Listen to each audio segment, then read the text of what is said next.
జై తెలుగు తల్లి టీవీ వార్తలు తేదీ ఫిబ్రవరి 26, 2026 గురువారం శ్రీకాకుళంలో వాబ యోగేశ్వరరావు ఆధ్వర్యంలో మెలియాపుట్టిలో ఐటీడీఏ కావాలని ధర్నా చేశారు. జిల్లాల విభజనలో ఐటీడీఏ కోల్పోయిన శ్రీకాకుళం జిల్లాకి నేటికి 5 ఏళ్లు కావస్తున్నప్పటికీ మెలియాపుట్టి కేంద్రంగా ఐటీడీఏ ఎందుకు మంజూరు చేయటం లేదని రాష్ట్ర ఉపాధ్యక్షులు వాబయోగి ప్రభుత్వానికి ప్రశ్నించారు. గురువారన్నాడు శ్రీకాకుళంలో కలెక్టరేట్ వద్ద జరిగిన ధర్నాను ఉద్దేశించి యోగి మాట్లాడుతూ జిల్లాలో నివసిస్తున్న ఆదివాసీ జనాభా సుమారుగా 2 లక్షలు పైబడి నివసిస్తున్నారన్నారు. సీతంపేట ఐటీడీఏ పార్వతీపురం జిల్లాకు విలీనం అవ్వడం ద్వారా ఇక్కడ నివసిస్తున్న ఆదివాసీ ప్రజలకు తీవ్ర నష్టం వాటిల్లింది. సీతంపేట ఐటీడీఏ పార్వతీపురం జిల్లాలోకి విలీనం కావడం ఒకే జిల్లాలో 2 ఐటీడీఏలు, 2 డిడి కార్యాలయాలు ఉన్నాయి. దీనిని దృష్టిలో పెట్టుకుని శ్రీకాకుళం జిల్లాలో ఆదివాసులకి అన్యాయం జరగకుండా మెలియాపుట్టి మండల కేంద్రంగా ఐటీడీఏ ఏర్పాటు చేయాలి. ఇచ్చాపురం నుండి కొత్తూరు వరకు ఉన్న ఆదివాసీలకు పరిపాలన సౌలభ్యం కోసం మెలియాపుట్టి కేంద్రంగా ఐటీడీఏ మంజూరుకు అసెంబ్లీలో తీర్మానం చేయాలి. ఎన్నికల్లో ముఖ్యమంత్రి చంద్రబాబు నాయుడు స్వయంగా శ్రీకాకుళం జిల్లాకు ఐటీడీఏ కేటాయిస్తామని హామీ ఇచ్చారు. ప్రపంచ ఆదివాసీ దినోత్సవం సందర్భంగా మంత్రి ఎచ్చెం నాయుడు గారు మెలియాపుట్టి కేంద్రంగా ఐటీడీఏ మంజూరు చేస్తామని ప్రకటన చేశారు. రాష్ట్ర మంత్రివర్యులు అచ్చెం నాయుడు గారు, జిల్లాకు చెందిన ఎమ్మెల్యేలంతా చొరవ చేసి మెలియాపుట్టి కేంద్రంగా ఐటీడీఏ ఏర్పాటు చేయడం ద్వారా కేంద్ర ప్రభుత్వం నిధులతో ఆదివాసీల అభివృద్ధి సంక్షేమానికి దోహదపడిన వారు అవుతారు. ఈ ధర్నాకు సంఘీభావంగా బహుజన కళామండలి రాష్ట్ర అధ్యక్షులు ఉదయభాస్కర్, అఖిల భారత రైతు కూలీ సంఘం రాష్ట్ర ఉపాధ్యక్షులు వంకల మాధవరావు పాల్గొన్నారు. సిక్కోలు ఆదివాసీలకు ఐటీడీఏ తక్షణమే ఇవ్వాలని డిమాండ్ చేశారు. ఈ కార్యక్రమంలో ఆదివాసీ సంక్షేమ పరిషత్ జిల్లా అధ్యక్షులు అప్పన్న, కోతధర్మరావు, డిటిఎఫ్ జిల్లా అధ్యక్షులు డప్పు రాజు, వెంకటేష్, సర్పంచ్ భాస్కర్ రావు, సర్పంచ్ సింహాచలం పాపారావు, మిన్నరావు, మహేష్, కువ్వారి తదితరులు పాల్గొన్నారు.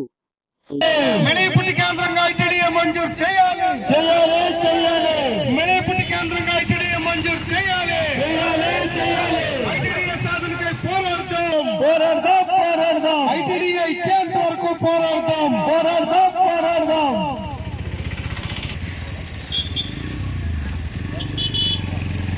సాధిద్దాం ఐటీడీఏను.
నా పేరు వాబయోగి, ఆదివాసీ సంక్షేమ పరిషత్ రాష్ట్ర ఉపాధ్యక్షుడిని.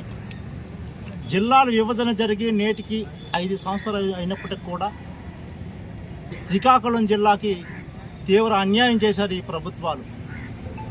ఈరోజు కూడా శ్రీకాకుళం జిల్లాలో ఉన్నటువంటి 2 లక్షల ఆదివాసీ జనాభాకి ఐటీడీ లేకుండా చేశారు.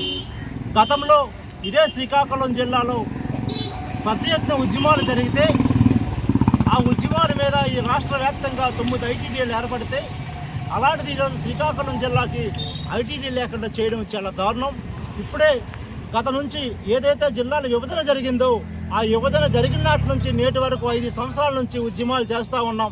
ఇదే చంద్రబాబు నాయుడు గారు పాతపట్నం బహిరంగ సభలో ఈ మా కూటమి ప్రభుత్వం అధికారంలో వచ్చిన వెంటనే మేము ఐటీడీఏ ప్రకటిస్తాం, ఐటీడీఏ ఇస్తామని చెప్పారు. అసెంబ్లీ సెషన్స్ ఇంకా మార్చి 9 వరకు 10 వరకు ఉంటాయి కాబట్టి ఈ మార్చి 9, 10లోనైనా ఈ శ్రీకాకుళం జిల్లా నుంచి ప్రాతినిధ్యం వహిస్తున్నటువంటి ఎమ్మెల్యేలు తప్పనిసరిగా మిలియపుట్టు కేంద్రంగా ఐటీడీఏ నిర్మించాలని తీర్మానం చేసినట్టు అసెంబ్లీలో మాట్లాడాలని కోరుకుంటున్నాం. చేయాలి, ఆదివాసీలకు న్యాయం చేయాలి, రాష్ట్ర మంత్రి అచ్చెన్నాయుడు గారు బాధ్యత వహించాలి. ఐటీడీఏ సాధించేంత వరకు పోరాడదాం. ఐటీడీఏ మంజూరు చేయాలి, ఆదివాసీలకు న్యాయం చేయాలి. ఐటీడీఏ మాకు కావాలి. మిలియపుట్టు కేంద్రంగా ఐటీడీఏ మంజూరు చేయాలి.